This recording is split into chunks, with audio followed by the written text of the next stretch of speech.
Students സെറ്റിൽ വരുന്നൊരു proof ആണ് ചെയ്യാൻ പോകുന്നത്. Prove that A union A intersection B is equal to A. So ഇവിടെ ചെയ്യുന്ന മെത്തേഡ് സബ്സെറ്റ് മെത്തേഡ് അല്ലെങ്കിൽ എലമെന്റ് മെത്തേഡ് എന്നെല്ലാം പറയും.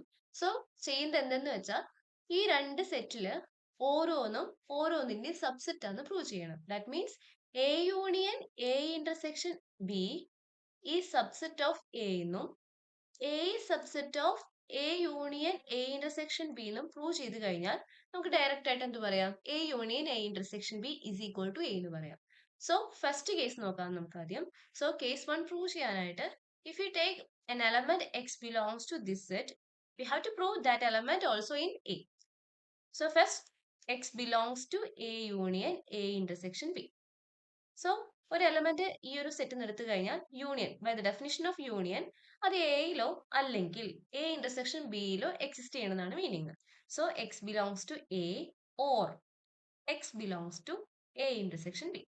സോ ഒരു കേസിൽ ഓൾറെഡി അവിടെ പറഞ്ഞു കഴിഞ്ഞു എക്സ് ബിലോങ്സ് ടു എ എന്ന് കിട്ടി. ദെൻ ഈ ഒരു കേസിൽ X belongs to A intersection B എന്ന് പറഞ്ഞാൽ അതിന്റെ മീനിങ് എന്താണ്?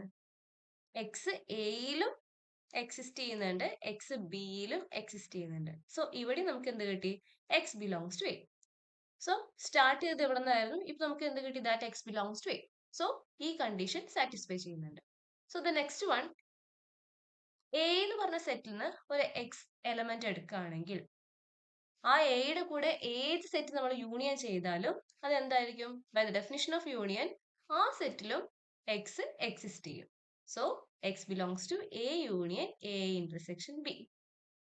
സോ ഇതും എന്തായി? പ്രൂവ് ചെയ്ത് കഴിഞ്ഞു. സോ ഇത് രണ്ടും അലോ ചെയ്യുന്നുണ്ടെങ്കിൽ അല്ലെങ്കിൽ പ്രൂവ്ഡ് ആണെങ്കിൽ we have to say what? A union A intersection B is equal to A. ഇനി ഈ ഒരു മെത്തേഡ് മാത്രമല്ല, നമുക്ക് ലോസ് യൂസ് ചെയ്തിട്ടും ഇത് പ്രൂവ് ചെയ്യാൻ പറ്റും. അത് നമുക്ക് അടുത്ത വീഡിയോയിൽ കാണാം. Okay, thank you.